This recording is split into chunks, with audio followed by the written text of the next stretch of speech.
Welcome to Public Safety Talk Radio, the podcast for all of our heroes in public safety, including law enforcement professionals, firefighters, EMTs, corrections officers, healthcare workers, and more. The show is produced by the POCUA and is founded upon its Soundness Initiative. This episode is sponsored by the Finest Service Organization, a provider of line-of-duty death loan protection through many of our POCUA institutions. And now for part 2 of Onboard with Blue Star. That brings up an interesting question because you guys are law enforcement professionals. Even if you're retired, you're still law enforcement professionals. You've been in the job, you know the job. When you're working with a client and, they're paying you X number of bucks and they're your client, they ask you to do something that might be in a gray area. Maybe their policy says, hey, this is black and white and this is okay, but this is a gray area.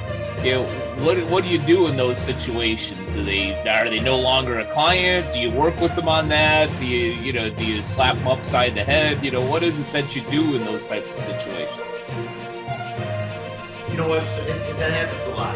Yeah. Sometimes the asks are sometimes out of the scope of what certain groups of our employees can do. For example, the active guys that are still active working for us can have a tighter scope of work, obviously, than a retired, right? Because at the end of the day, this is very secondary to them, right? That first and foremost is their law enforcement job. That's what pays the insurance for their families and this and that. When they're working when the active guys are working for us, they have a whole other thing to worry about. Is if a law is broken in front of them, let's say they're working on a post and on television, right? And all of a sudden a guy takes a gun out, they see a robbery in progress. They immediately have to switch hats to now off-duty law enforcement officer and take action. So they have a whole different thing. On that same term, we can't put them in a place to go check IDs at a door or something, or really start patting people down, because it just gets in too much of a gray area for their off-duty work. Now the retired guys, it's a different ballgame, right? Because they're retired. Right. They don't have to abide by those same off-duty standards because they're not. They are retired officers. They have all the stuff to carry their weapon and this, that, but they can't just at a whim become a police officer again. Right. It doesn't work like that, right? And the other thing is we have unarmed vendors that we work with that we've become, we subcontract a lot of work through. So if it's such a scope where either our client, we're like, you don't need to pay that much for what you're asking for, or it's not a very comfort zone for an active or retired law enforcement to do. Again, checking bags, working the door, patting people down, wanding them, checking IDs is a big one. A police officer doesn't need that liability that he's checking IDs. It's just not in the scope of something you're supposed to do off duty. But the unarmed company can do that all day. So we'll bring in vendors, and that kind of goes back to what I said earlier about finding partners that do what we don't do and do it well, so that we can, basically, we want to be your one-stop shop, right? You come to us and you have a need. The relationships we build with our clients are good enough that we can tell them, listen, we can handle this. Let's bring in these guys to handle this. And then they just trust us we'll put the package together for them. That not only protects them, but most importantly, protects the officers and the company at the end of the day. Interesting. Well, you've given me a great segue to a question that I plan to ask. Which is, in these times, there are some folks that are looking to transition. And I would think, maybe I'm ignorant or naive, but I would think that some folks that say, I'm done with being a police officer. I'll just do security. I'll go work for somebody, or I'll start my own security business or whatever. It'll be great. And the hunky-dory, and it'll be, a friggin' paradise, which I'm assuming that it isn't. What advice, because we've got listeners all over the country. What advice would you give anybody that is seriously thinking about doing security work, possibly even full-time, or their own business, other than, don't compete with Blue Star Security in Chicago? No, I get it. We're not afraid of competition as well, to put that out there. But, especially as you brought up earlier, how law enforcement is truly changing, not obviously just in Chicago, across the country.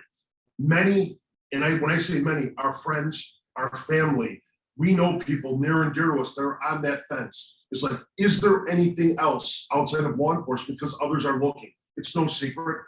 Chicago as a whole, unfortunately, we're losing a lot of great police officers. Sometimes, going down to Florida to be law enforcement, just retiring at a much earlier age. You've got people that would probably stay down. So we call 29 in a day. You do 29 years, you do one day, you max out in Chicago. You got people leaving now from anywhere from 3 years on to 20 years on. And then that's unfortunate.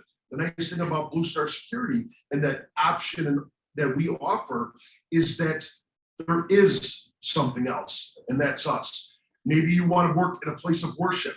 Maybe you just want to, work a television gig, or you want to follow a truck across the country and see different parts of the country. Those are all things that we offer, and they're available. I've got guys and girls that want to work 4 hours a week or 40 hours a week. We have those options as well. We're 24/7. There's someone right out, and we got probably 30, 40 guys at a minimum right now out working different things across this, the Chicagoland area. So the big thing is, and it's something that you don't learn, or the police department doesn't train you, is that there's more than just law enforcement, more than just being the police. And working security is one of those options. And again, as Anthony brought up, over 600 plus officers that have become part of this. We've got a list of more, a list of many more that are now at that point where, what? Hey, John, hey, Jeff, hey, Anthony, you guys still, is there something available for me? The answer is always yes. Mhm. We're taking on new contracts almost every day and or every week, and the opportunities are there. So this is just something that has grown into something, amazing for all of us, and to be able to help 600 plus officers with more than just police and get that opportunity to work security has been rewarding to all of us. Just to further on that, I Go think for it. John hit it on the head. I mean, and I'm going to go one step even back. Is we talked about this actually earlier, is that when you got on this job, the majority of people came straight from college or military, right? And then boom, they got their call, and on Monday they were there doing the power test, and you were starting the academy the next week. Your whole life had to stop in 3 days, and you put everything on hold, and the next thing you know, you were like, I need to rent an apartment, so I live in Chicago if I'm a suburban kid, or you had to figure it out. And the next thing, you were off and running in the academy, and you were thrown in a district, you were sent out in the detail, and all of a sudden, fast forward 20 years, you know nothing else. That's all you know. So you don't believe there's a private sector. And back 20 years ago, there really wasn't. I'll be honest, Chicago was so far behind. We have a partner we work with in New York, and we used to talk, because when we first met him, he'd be like, man, your rates are kind of low. And we were a brand new company. But the difference was New York had 2 buildings come crashing down from the sky, right? Yeah. Security immediately that day became the number one priority in the United States, in New York, right? And everybody else was behind. Chicago now, obviously, we make the news every day. If we don't have 30 shootings on a Saturday, it's a slow Saturday. So all of a sudden now, security in Chicago has become pretty much the spotlight is on us nationwide, right? But if it's not in your area, it's coming to your area, right? The lack of police, the fear of, I could lose everything tomorrow if something that I did 5 years ago that was okay is no longer okay. What I would just tell everybody that listens to you is that there is so much more out there. There's a need out there, and as John said, there's so many different things. If you're not a person who can stand for 10 hours, doesn't mean you can't do security. There's so many different things out there and so many different avenues, and I think people just have to be willing to take that leap of faith and realize that their history of what they did, whether it be college to the police, military to the police, is going to present them an opportunity that I don't think, unless they take that plunge, they'll be amazed of that they could transition into. Now, the hardest part of the transition is the camaraderie, losing that locker room feeling or that being on part of a team feeling. That goes away because you do go to private. But again, once you get a company like us, I say this jokingly, but not, is some of our retirees are going to live an extra 10 years because they work for our company. And I'm telling you that right now, because my uncle is a retired officer, has come on with us.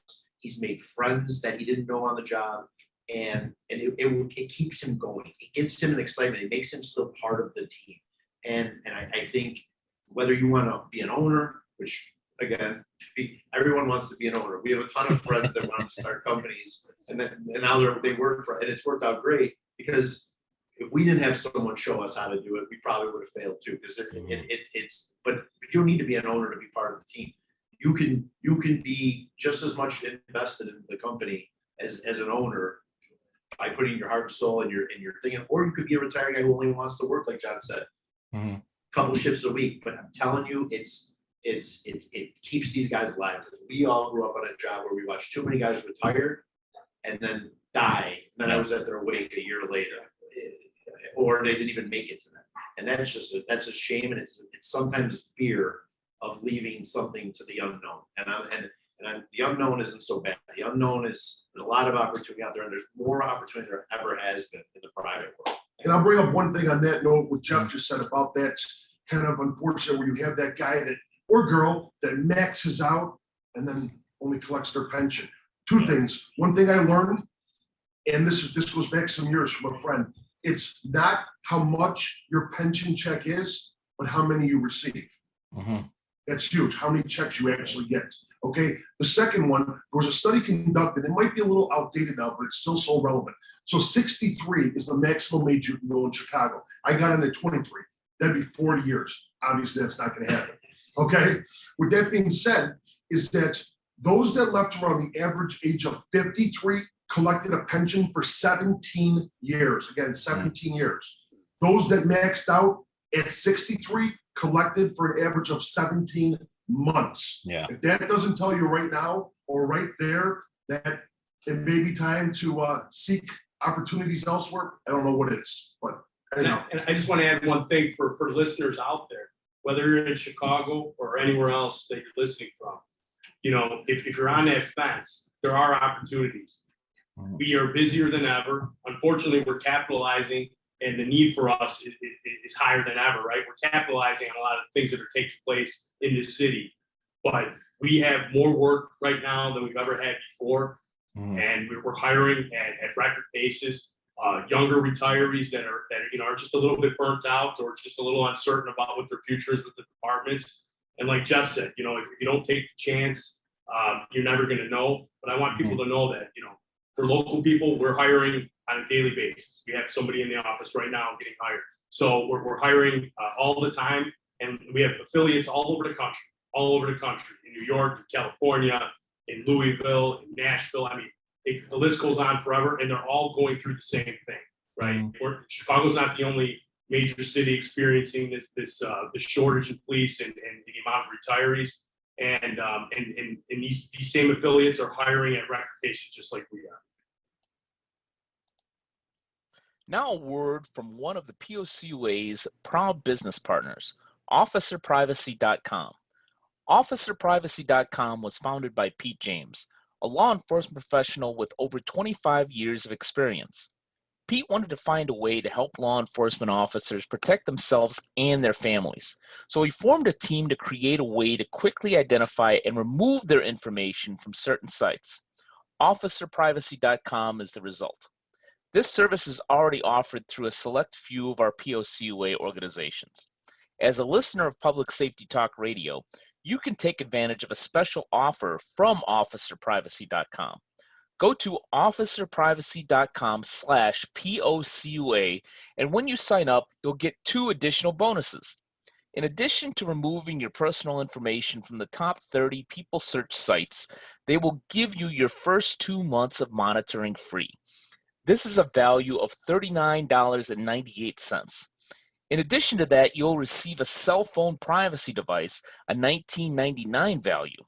This prevents data from leaving your cell phone when you use public charging stations and is a must when traveling. So go to officerprivacy.com/POCUA today to take advantage of this offer and to protect your privacy. Organizations who are members of the POCUA and are interested in offering the service directly to their members, contact us at POCUA@btcinc.org. you mentioned something that I've unfortunately heard a number of times. The last time I heard it was actually at that police foundation meeting. Guests that we've had on this show before, Pro Team Tactical, talked about the fact that the average length of retirement for a first responder, not just police officer, but first responder, is about 3 years. And that depressed the ever living crap out of me. Is that here, you worked, 25, 30, sometimes even more years, as a public safety professional, whether it was police officer, firefighter, EMT, whatever, and you live for another 3-4 years. That's it. That's unfortunately a real fact out there. So, I'm hoping we're doing, whether they come work for you or stay on the job, I hope we're doing some things to help those folks, because that's just wrong in my opinion, and shouldn't be the And case. sad as well. Yeah, it is. All right. I need to let you guys get back to work, but I've got one more question, actually 2 more questions, but they're both easy questions. The best question that I could ask, because I love stories, because I'm a civilian that's never been in any of the stuff that you've been in. What's the most interesting or harrowing security detail that you've ever had at Blue Star Security? Yeah, tell our listeners a story. Oh, the most interesting one. Interesting or difficult, more or less. I'm gonna, the world is your oyster. Whatever story you want to tell. We only have time for one, but how about this? The most entertaining story, because this is a podcast. Well, again, I'm trying to think of a funny one for you. I gave you this is what happens. I give my guests the damn questions beforehand, and this is one of them. You figure they would have prepared, but no. Well, I'm prepared. I'm trying to pivot here and give you something funny, but honestly, in our history, the easy answer, I guess, is that the craziest times we've had to deal with were during in Chicago. There was the protests and the riots that went on not too long ago, and kind of aren't even, the aftermath is still going on. The aftershocks still go on pretty much every Saturday, where it's a temperature of over 80 degrees.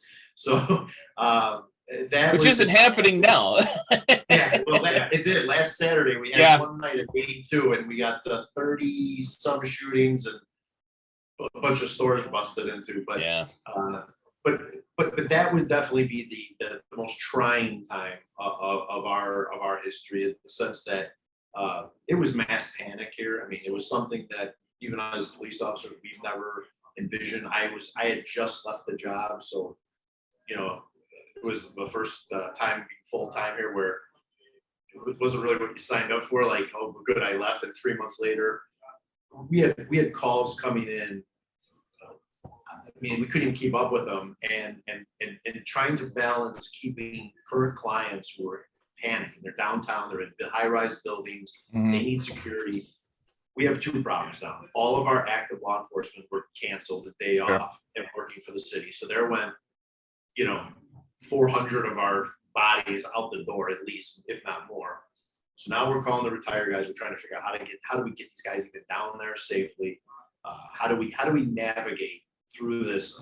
You got tons of people calling, willing to pay anything for security, but you have to take care of your current clients first. It was a juggling act. I literally woke up to the calls at like about 4:30 in the morning, and was sitting at my desk at 4:30 the next morning, and still in my pajamas and a cup of coffee, just hammering the phone, trying to figure it out. Well, these guys were all in the field dealing with what was going on in the city. They're also getting calls from clients. It was a crazy time. For me, it was personally crazy time because I had just left the job. And as any police officer would tell you, nothing's worse than not being there with your guys, right? Like, the first time that they're ever in the shit and you're not, and you can't do anything about it. So the best thing you could do is, at that point, just stay on the phone and run the business. That was definitely the most trying time. And as we know, there's things that happen around those events that have changed the scope of law enforcement and security and forever. And it's not the funny story I was trying to come up with for you, but it is the real story. It's the real fact. Yeah, yeah. Obviously I watched a lot of that, as most of our country did, on TV, because it was in the midst of COVID and there were no sports. There was, unless you were going to watch Netflix, you were watching the news, and I saw a lot of my hometown in on CNN, Fox, all those places, all those channels. And it was really depressing to me, to see my city be in that situation. I don't know if it was worse, seeing where I live and watching the small businesses get looted, 4 miles away from my house, or watching my hometown go through this. But yeah, it really has changed things. And I will tell you, this may or may not end up on the show, but yeah, I remember, because of COVID, that I spent about 2 years away from Chicago, which is unusual. Usually I go back at least 2 to 4 times a year. And I hadn't been there in a while, and I went back, I want to say, about a year after the George Floyd protests.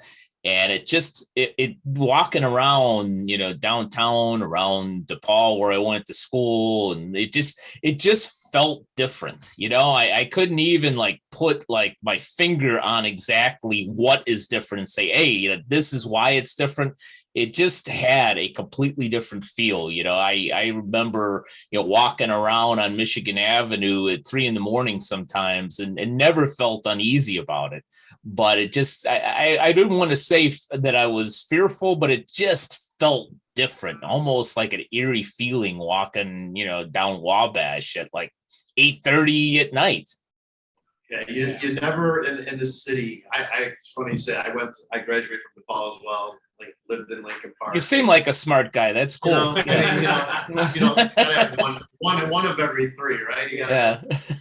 So no, but in all seriousness, you hit it on the head. It's hard to put your finger on it. The best way I could put it is, Chicago and Lincoln Park and Michigan Avenue used to be a bubble. You could walk around and you just felt like you were in this bubble. Mhm. You weren't naive that there was crime, but it was Sure. a safety bubble, and that bubble's bursting. Mhm. There is nowhere you can go now. I met my wife in college. She used to put the headphones in and go run by the lake. Those days are done. Yeah. It's sad to say, but those days are done, and hopefully they come back. But we're at a point now you can't even go pump gas at a gas station, where if your head's not on a swivel because of all the carjackings and whatnot. So the bubble, it was a safety bubble. Yeah. You said, you didn't walk around feeling like, oh, I'm gonna get, but you never felt anything. And when you probably were living, we're down in Lincoln Park before, walking around, it could have been whatever time of the night, and you might have been stumbling with one eye open, and you still made it home and you were safe. But Yeah. the bottom line was, you can't do that now. You can't wander off by yourself. You can't be a female walking or taking a run by yourself. And that's a sad thing for such an amazing city.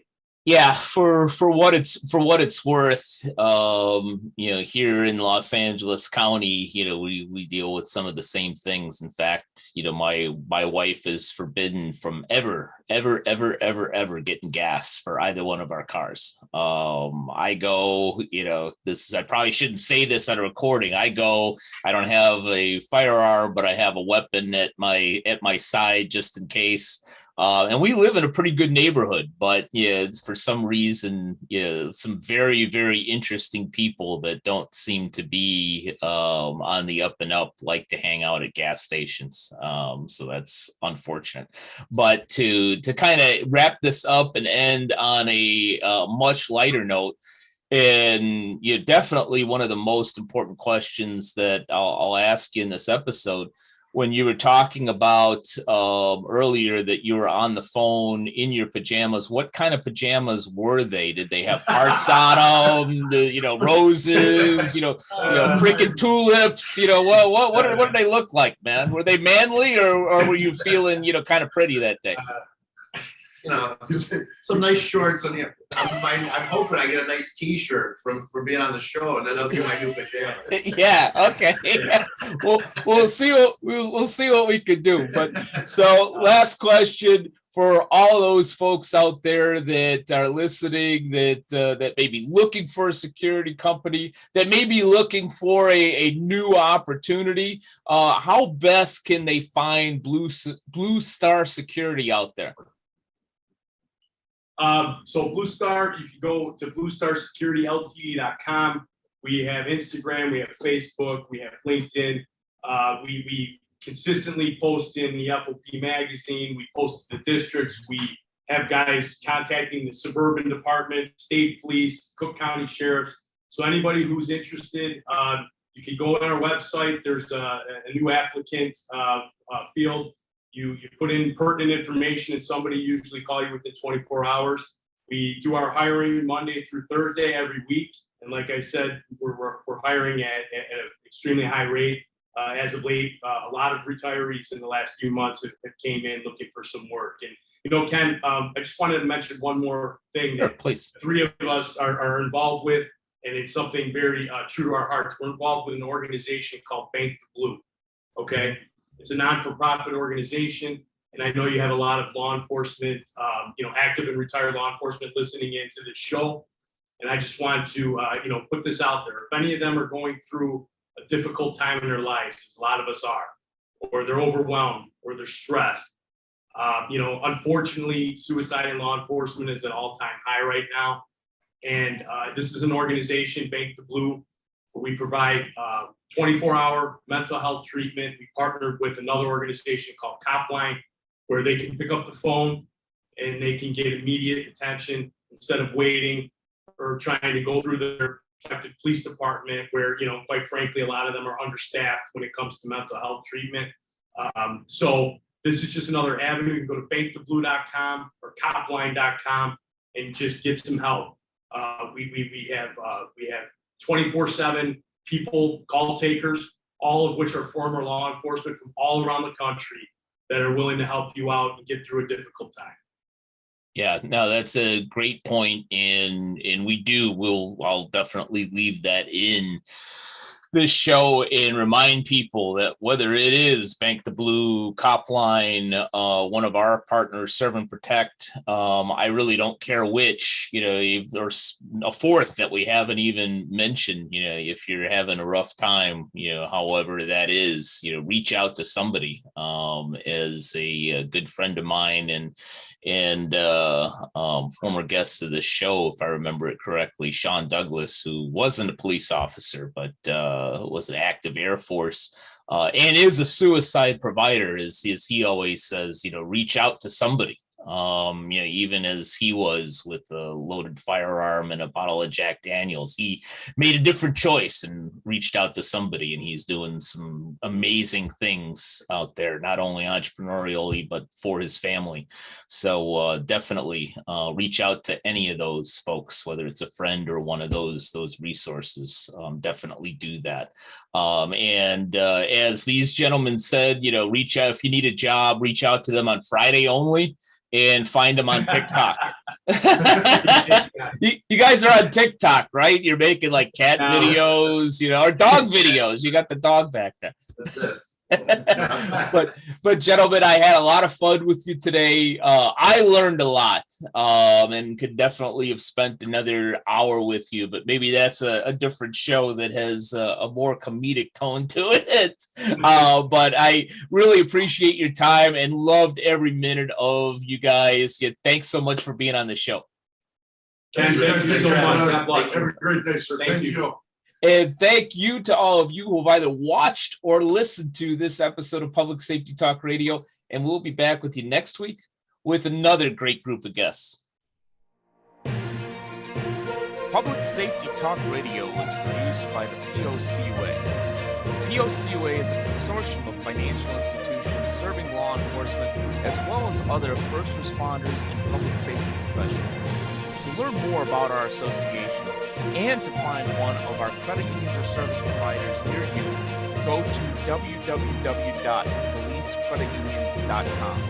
And always remember, if you aren't working with one of our POCUA credit unions, you're just banking with an institution that just so happens to serve first responders.